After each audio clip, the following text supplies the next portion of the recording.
is it? Because you have to fear delegates all the time. The Daily Guide is here. Big story: will restore sacked workers. That's the pledge Dr. Mahamudu Bawumia is making to the people of Ghana if he is giving the nod to Festive run as the flag bearer of the NPP and eventually going on to the national elections. We wait to see what the outcome of the election will be. But there's also one about Dr. Adutwum. I'm a can-do candidate. Could you guess who's saying that? Dr. Adutwum, right? Yeah, right. Can do. Well, Winston, don't break his heart this morning. No, I'm not breaking his heart. I like his, a lot of the things he did in education. Now, there's one thing that I like about Dr. Adutwum's tenure at the Ministry of Education is a focus on STEM. Yeah, great initiative. Yes, that's one thing I like about his tenure at the Ministry of Education. STEM. That's it. Because, look, the world has moved on, and while it's important to engage in other things, it's important as a developing country to focus on, the areas that would enhance your development. And so that's one thing that I like about his tenure at the Ministry of Education. Okay, that's why he says he can do it. So let's wait and see what the NPP delegates will say. Mahama targets single-digit inflation is also on the front page of the Daily Guide, and the Controller and Accountant General's Department staff has been fired over payroll fraud. Okay, so let's get into the daily graphic for this morning. Partnership key in affordable housing delivery developers and strengthen bond with management to protect GCB Bank's matchless record and retain me, a NPP Flagbearer. That's Dr. Mahamudu Bawumia. Right. Now the story describes him already as NPP Flagbearer. No, it says retain me, NPP Flagbearer. Oh, yeah. Retention. That's what it's called. And you probably may have heard the Aka 9. And what's the meaning of that, though? Aka 9 means that Dr. Bawumia had 41.7%. What he needs is an additional 9%. So why would you want somebody to start? So that's the campaign message. Why are you going for somebody who starts from zero?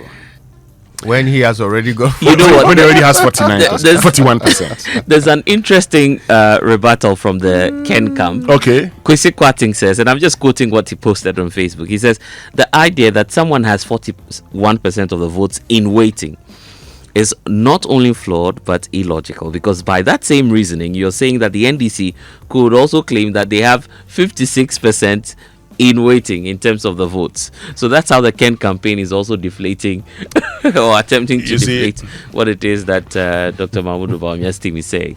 You can understand where the Ken campaign is coming It's also from. coming from, yeah. Because and they can even draw from say Akufo-Addo in 2008 where he had 49%, and then by 2012 he had 47%. Diminished. I mean, it actually reduced. So it's not a given that once you have this percentage, that's what you're going to get. But you can also understand where Dr. Bawumia is coming from. Now, he's coming from the position that since the Fourth Republic, we have seen candidates trying the presidency. And for those who have won, all those who have been presidents in the Fourth Republic, apart from, say, John Mahama in 2012, when as vice president, following the demise of Professor Mills, he was able to win at his first attempt. But subsequently, he lost. Tried again, lost, and eventually came back. So the argument of the Bawumia team is, but J.A. Kufuor, he got 39% in 1996. Came back, got about less than 48% in the first round, and eventually won and became president. The NPP gave him another chance. You've heard the Ken team say, but Edubani didn't get another chance. This is it. You see, the statement about Aka 9. The challenge with that statement is that you are saying that you were the one who got 41%, right? And not the party. Meanwhile, everything points to the fact that the party that formed the government had challenges which led to its defeat. If you claim that, then you should be prepared for all the blame. That will come. You see, this is what happens when politics is reduced to slogans, right? Just catchy things. Akanaipe. Things that will stick in the mind. From formal to Akanaipe. But you know that this is all because they understand their customer. They understand the Ghanaian voter. Yeah. These are the things that stick in their minds. Not the deep discussions about policy and the solutions to our, long-standing problems. No. Those don't even register for us. If you were a politician, what would matter most to you, the numbers or policy at this point? Well, I mean, so that's the point. They know that in order to rake in the numbers, they must speak the language of their customer, and their customer's language is slogans. Interesting. Yeah, but you're right, and it works. You see, the thing about slogans is that, let's go back to 2024. What was the NPP promising in 2024? Do you remember, Blessed? Not entirely. You don't remember? Not entirely. You don't. But I know there's a digital somewhere. But you remember Bawumia means business. Yeah. You remember the Coders program? What was the NDC promising in 2024? Who remembers what the NDC promised in 2024? 24-hour economy, big push. They talk about 1 million coders, blue water, all of those things. Put it this way. In 2016, everybody remembered one village, one dam, one district, one factory, one constituency, $1 million. While the NDC, what were they talking about? Continuity. Tuaso. My guy. It doesn't work like that in politics. What people remember, and we say it this way, there's an author in politics, Lawrence Rees. He says, politics is like entertainment. Feelings that are formed by emotions cannot be dislodged by mere reasoning. Let that sink in. Yeah, true. When people are attached to something, they just don't lose it. So, Akanaipe, it will sink right now. Akanaipe. By the time we sit down to analyze the Akanaipe and see Akanaipe, then the man is gone. Anyway, let's get into other, stories. Well, the Business and Financial Times also here. Bagri Dam spillage threatens communities along the Volta River. So the Business and Financial Times has been doing a bit more of the analysis as to the impact and what more we should be looking at as a nation on what's happening up north. Women hold just 26% of public sector managerial roles. I think we should show up the numbers because 26% is not as encouraging as you would want it. In schools now, I understand that parity, we've gone past the 50-50 threshold. So we should be giving the opportunity to more women to also manage our affairs in the public sector. But let me ask a question. Yeah. Should we look at competence or just look at the fact that this person is a man or a woman, so should be made the manager? I'm just thinking a lot. I'm just asking. So we're talking about affirmative action and all of that. But I ask also the question, is it about competence right. or it's about the sex of the person? Yeah. I'm just thinking a lot. And if there is no woman in the candidates, how can a woman become the position holder? Right, so there are aspects of it that go beyond just a matter of balancing the books, right? And it has to get into the concept of, what is the basic motivation when women are seeking certain positions, right? Yeah. Why do they go for some jobs and not for others? What is it about certain jobs that keeps them away? So that if we can attack those, then we will see more female candidates coming through. And of course, the more come through, the more competent ones will be available for us to pick. Great point there. Unemployment is also dipping to 13.1% in the fourth quarter of 2024. But youth joblessness is remaining high. I think the last figure was around 1.9 million from some of the checks that I've done online on my joyonline.com and other portals as well. But good news for us, at least we are bending the curve. I hope it goes down further because 13.1 is also quite a great development there. Well, let's hope that the 133, the 133, the 24-hour economy is able to one job. Yes, 3 shifts, 3 people. Oh, great. Yeah, that was the plan. The DVLA has started theirs at but as to whether you need to find whether it's 133. More slogans. More slogans. The truth is that 24-hour economy Yeah. is an advanced form of 1D, 1F. I'll explain. Maybe let me get into it. But let me just say this Maybe. quickly before I move on. Yeah. All 24-hour economy sought to do, while in opposition, was to create the impression that it's a given, like the Gen Z say.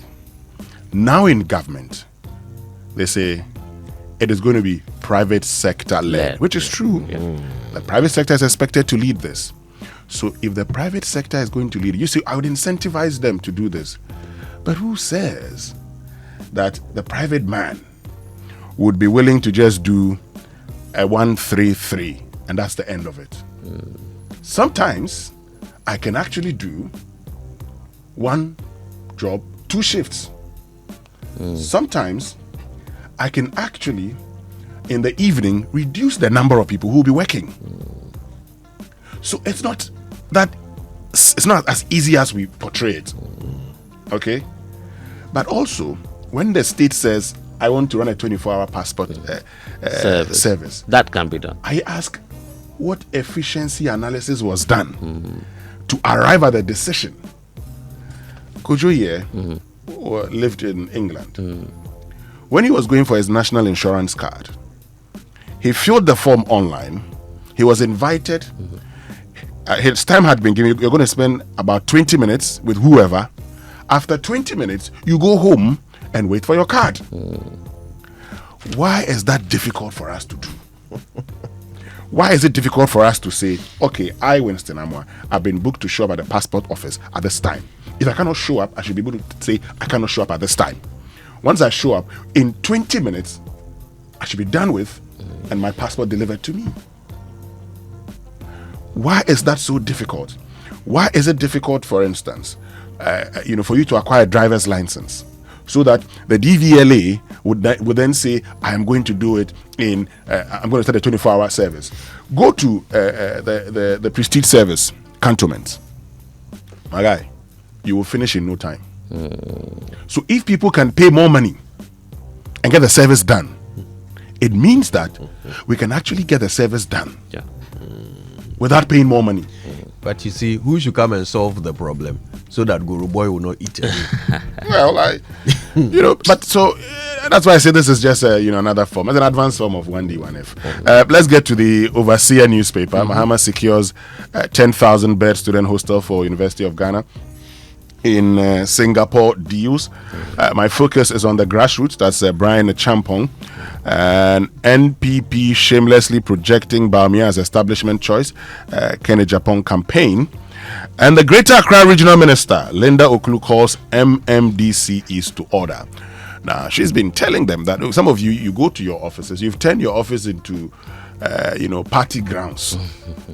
People come there, and the staff members of the assembly who are supposed to be engaging you can't even have access to you. She's also been telling them that we have street lights available. Come and fix the problem. But the minister promised 50 days to fix Accra's street lights. And by Accra, we're assuming that is Greater Accra. But that's also not been fixed. Now she's turning it and says, the MMDC, of course, they should be doing that. But hey, Linda Okulu, you made a promise. It is true. So we are holding you accountable. Yep. Okay? That promise that you made, you have failed. Now, get to work. Hold the MMDCs accountable, but I hold you accountable because after all, you made that promise.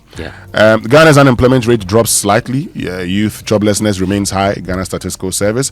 I'll run a clean, respectful campaign, Adutwum pledges as he files nomination. All right. Okay, shall we go online? Yes. And myjoyonline.com, Coco board expecting over $4 billion inflows before the end of the year, says the BOJ governor. Then there's the Deputy Attorney General also clarifying issues in relation to the Edubine trial. He says that the claims that the evidence has been lost is not true. He's been stating some points and ultimately indicating that because of the legal vacation, when they resume, the case will go on in earnest. That's his point. What on happened that. to the thriller in Manila? He promised us in a week's time he was coming to give us some information about some other case, some thriller in Manila. What happened to that? Probably he's giving it a second thought. You never know. Or was it rather Rumble in the Jungle? Or it was one of them, right? Apparently, Dubuahin was Yeah. thriller in Manila, so he was about to give us Rumble in the Jungle. Yeah. Look, one of the things politicians have never learned is that they always assume that they are the courts. You know, you always assume they are the. They assume they are the court. Are you the court?